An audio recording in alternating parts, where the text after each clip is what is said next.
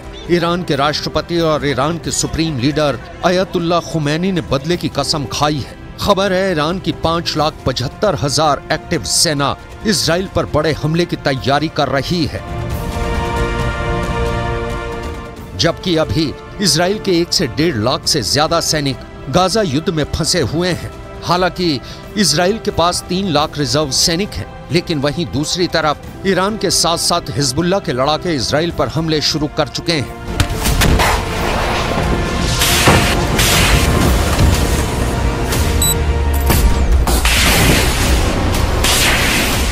अगर Hezbollah chief Hassan Nasrallah के दावों पर यकीन करें तो हिजबुल्लाह के पास 1 लाख से ज्यादा अच्छी तरह से जंग में ट्रेंड लड़ाके हैं।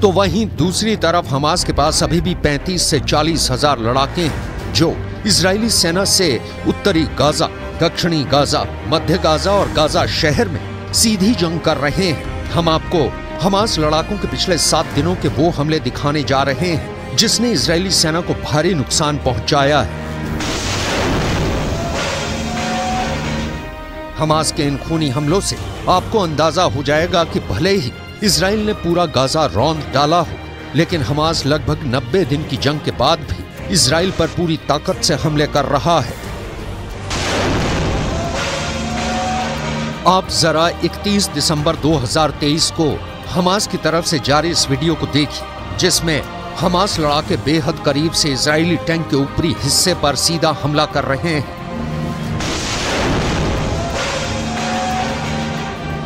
हमास का दावा है कि यह हमला इजरायली टैंकों पर दक्षिणी गाजा के खान यूनिस में किया गया है। हमास का यह भी दावा है कि यह हमला 30 दिसंबर 2023 को इजरायली टैंकों पर हुआ है।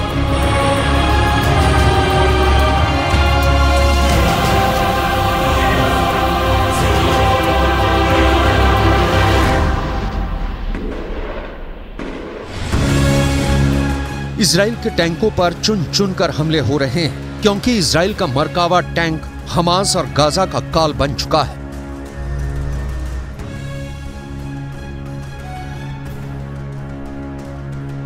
इजराइल इन्हीं टैंकों से अब तक 800 से ज्यादा सुरंगें तबाह करने में मदद कर चुका है। यही वजह है कि अब हमास इजराइल के टैंकों पर बेहद पास से हमले कर रहा है।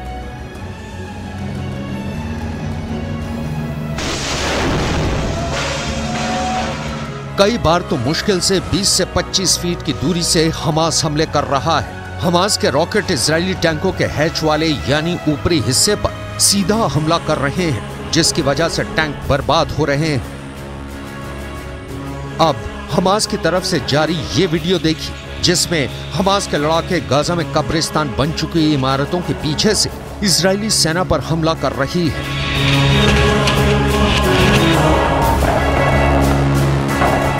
दावा किया जा रहा है कि इस हमले में कई इजरायली सैनिकों की भी मौत हुई है।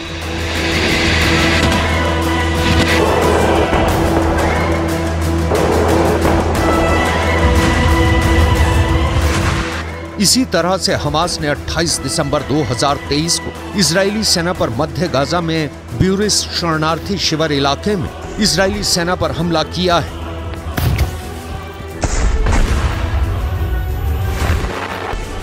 टैंक और पैदल सेना पर हमास इसी तरह से हमला कर रहा है। दावा किया जा रहा है कि इन इलाकों में अभी भी ज्यादा सुरंगें बची हैं, जहां से अचानक हमास के लड़ाके हमले कर रहे हैं।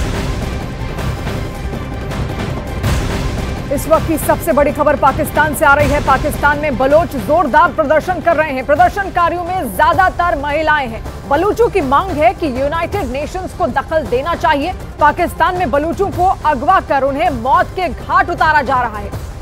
पाकिस्तान के हुक्मरान सहमे हुए हैं। बलूच मानवाधिकार कार्यकर्ता मेहरंग बलोच ने सत्ताधारियों की नींद उड़ा दी है। पाकिस्तान में ही नहीं, पूरी दुनिया में मेहरंग बलोच को समर्थन मिल रहा है। सोशल मीडिया पर मेहरंग बलोच छा गई है।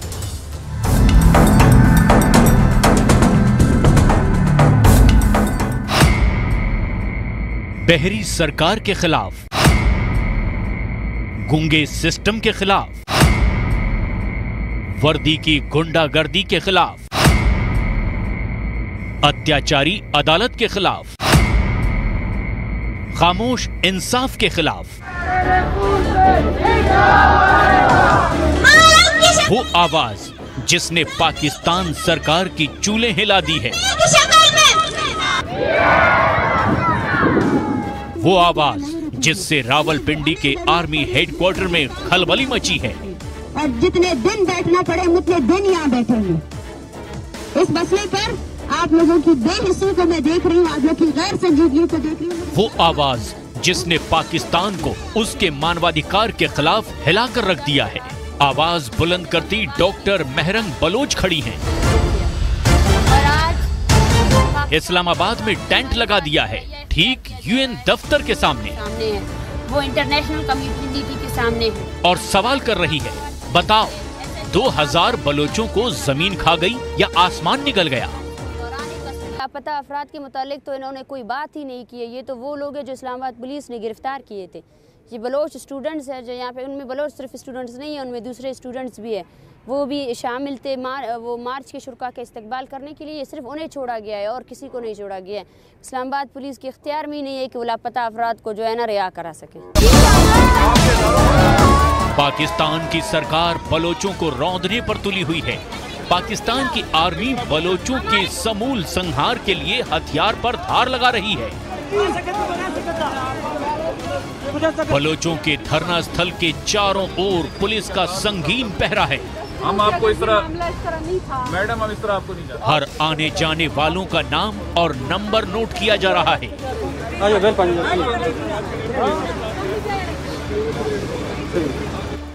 1600 किलोमीटर दूर बलोचिस्तान प्रांत के तुर्बत से चले बलोच पाकिस्तान की राजधानी इस्लामाबाद पहुंचे हैं। इसमें महिलाओं की संख्या ज्यादा है।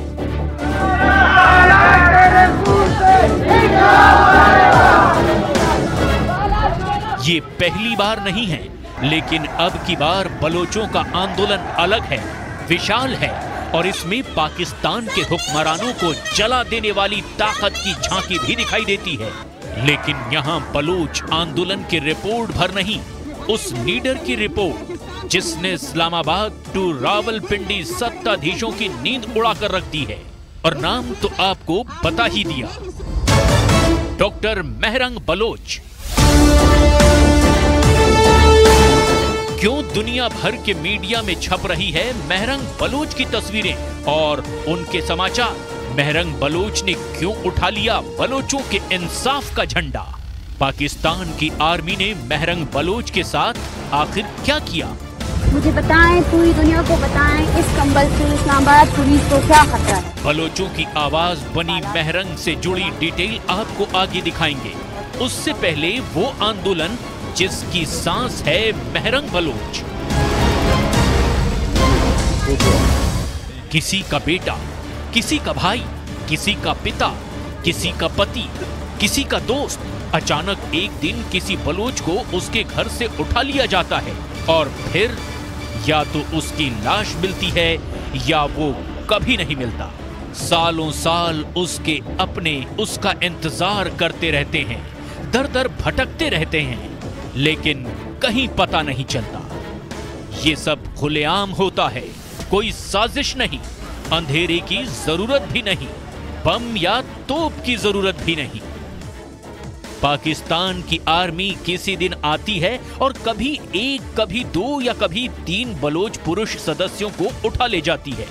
रिपोर्ट बता रही है कि 2009 से लेकर अब तक 2000 बलोचों की पुलिस कस्टडी में ही मौत हो गई। 2021 से अब तक यानी 2 सालों के भीतर ही 200 बलोच फेक एनकाउंटर के शिकार हुए।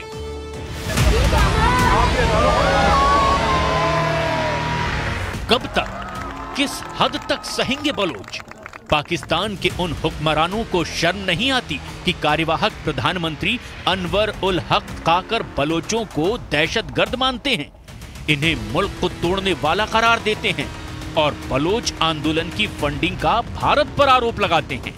चीज़ों में इख्तिलात पैदा करके, कंफ्यूजन पैदा करके, अगर ये समझते हैं कि ये हक के दाई हैं, वो फिर दोबारा मैं इनको अर्ज कर रहा हूँ कि ना ये 1971 है, ना ये बांग्लादेश बनने जा रहा है। वो 9 महीने में हो गया था, यहाँ 20 साल से चल रहा है। कोई चीज छुपी हुई नहीं है।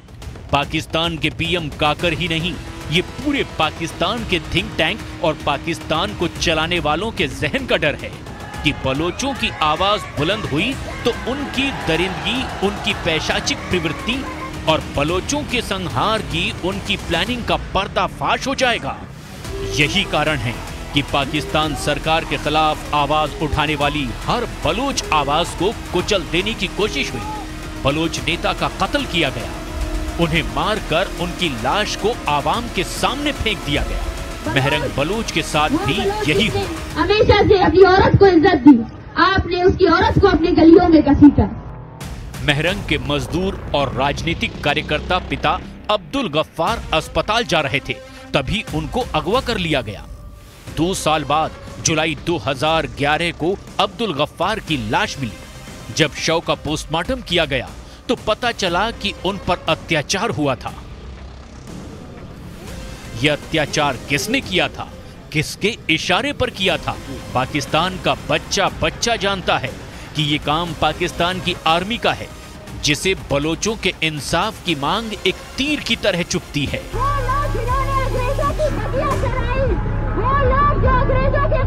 अपने पिता के अपहरण के खिलाफ मेहरंग ने आवाज उठाना शुरू किया और फिर उनकी आवाज को स्कूलों और कॉलेजों से भी समर्थन मिलना शुरू हो गया।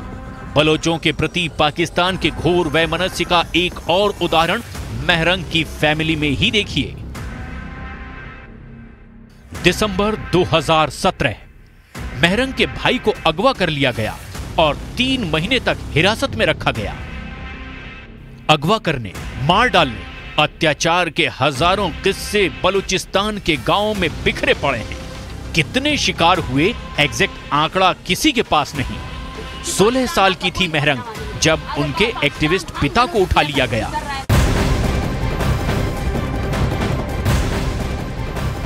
गुरुग्राम की मॉडल दिव्या पाहुजा का शव अब तक नहीं मिला है। शव की तलाश में पंजाब के पटियाला में एक BMW कार की जांच की गई है। पटियाला बस स्टैंड के पास खड़ी इस कार को खोला गया, लेकिन उसमें कुछ नहीं मिला। बदमाश इस कार को छोड़कर भाग खड़े हुए थे। मॉडल दिव्या पाहुजा हत्याकांड को लेकर हरियाणा और पंजाब में लगातार जांच चल रही है। एक मॉडल की हत्या को लेकर पूरे उत्तर भारत की पुलिस को अलर्ट कर दिया गया है। दिव्या पाहुजा मर्डर केस में कई गैंगस्टर का कनेक्शन सामने आया। इस हत्या को लेकर अब तक जो गिरफ्तारी हुई है उसमें आरोपियों ने दिव्या की तरफ से ब्लैकमेलिंग की बात की है। सबसे बड़ा मुद्दा यह है कि हत्या के बारे में पता चल चुका है, लेकिन लाश अब तक गायब है।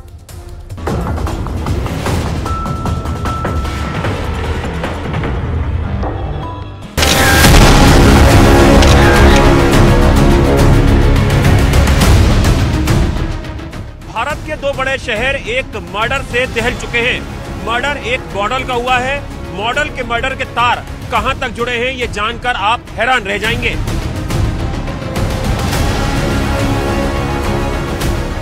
इस मर्डर केस में गैंगस्टर भी है, जिसमें बिजनेसमैन भी है, एक्सटॉर्शन भी है और इस केस में ब्लैकमेलिंग भी है।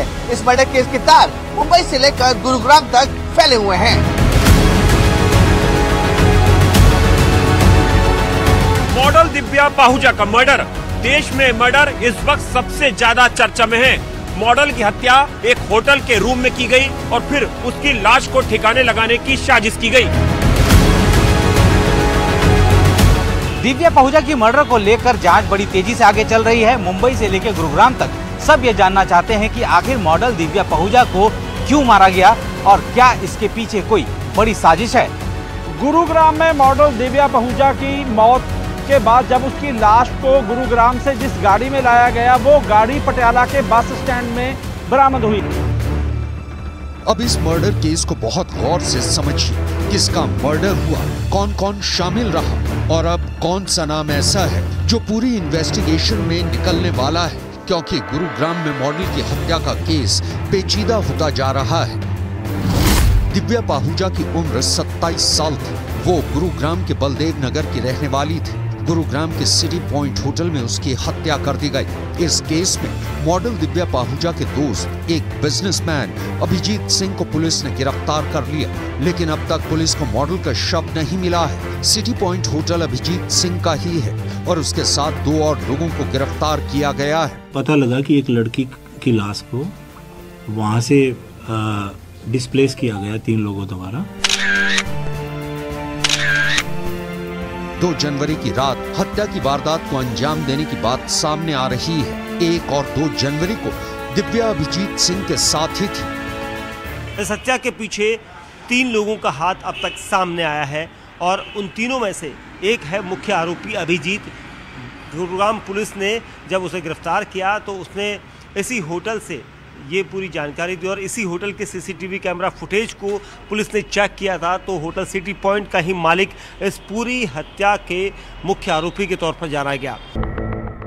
मॉडल दिव्या पाहुजा के मर्डर को लेकर जो सीसीटीवी फुटेज मिले हैं उसमें भी आरोपी देखे जा सकते हैं। वो दिव्या पाहुजा के शव को ले जाते हुए नजर आ रहे हैं। ये मामला इसलिए उलझा हुआ है क्योंकि इस केस में ऐसे तार हैं जो ब्लैकमेलिंग से आगे बढ़ते हुए नजर आ रहे हैं।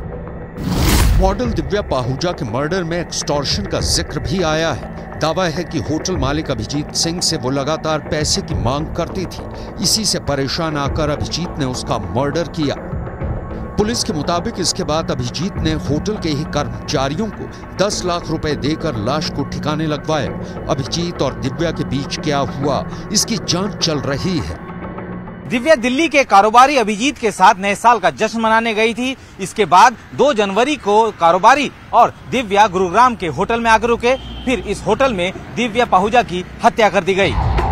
दिव्या की हत्या का आरोप जिस अभिजीत पर लगा है उसने पुलिस को बताया है कि ब्लैकमेलिंग बढ़ती जा रही थी, पैसे की डिमांड बहुत ज्यादा हो रही थी।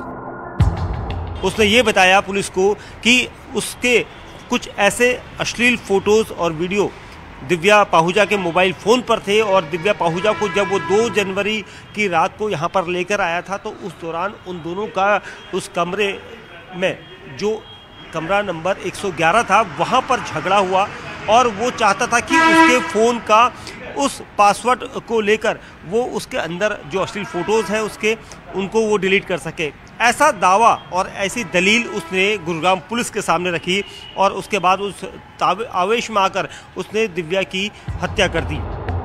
लेकिन दिव्या पाहुजा को लेकर एक केस ऐसा है जिसने पुलिस को बहुत ज्यादा परेशान कर दिया है।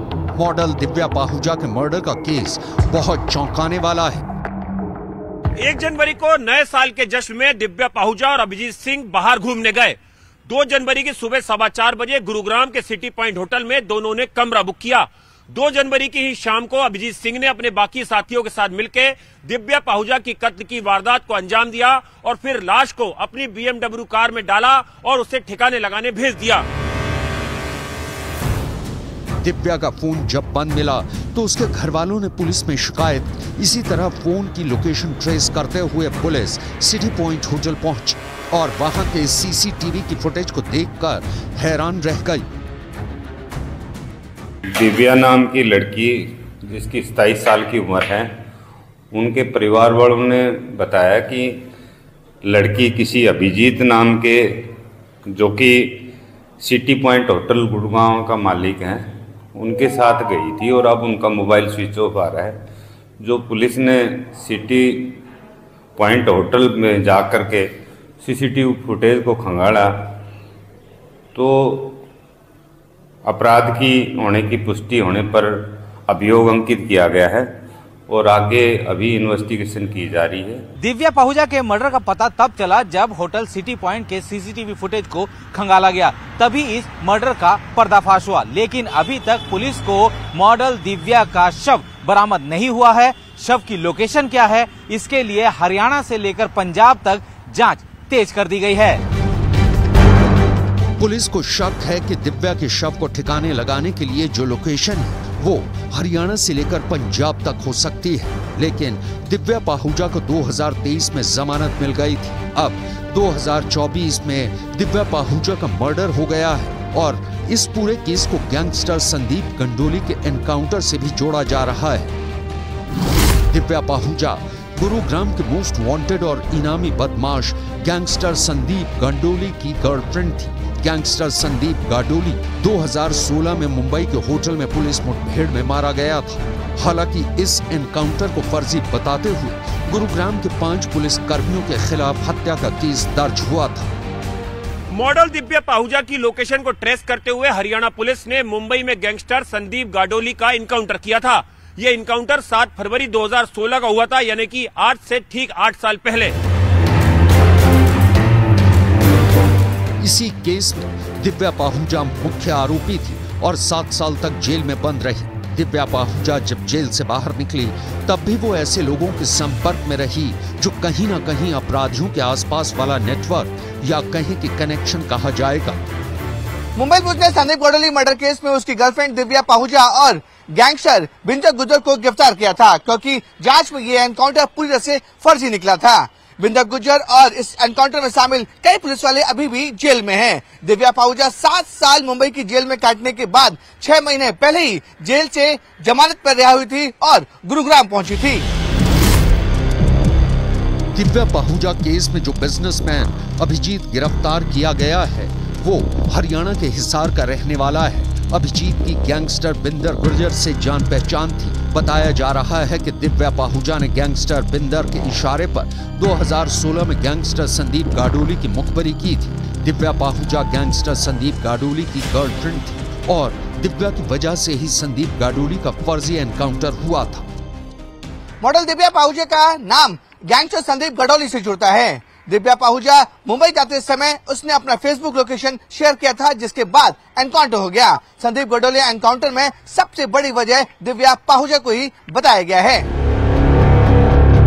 मॉडल दिव्या पाहुजा के केस में इस वक्त 3 राज्यों का कनेक्शन है। इसमें हरियाणा भी है, पंजाब भी है और महाराष्ट्र में भी जांच की जरूरत है, क्योंकि एक गैंगस्टर संदीप गांडोली के एनकाउंटर को लेकर मॉडल दिव्या पाहुजा 7 वर्षों से जेल में थी और वो जुलाई 2023 में ही जमानत पर बाहर आई थी। सवाल है कि क्या मॉडल दिव्या पाहुजा के मर्डर का प्लान बहुत पहले से तैयार था और इसकी वजह बना एक गैंगस्टर का एनकाउंटर।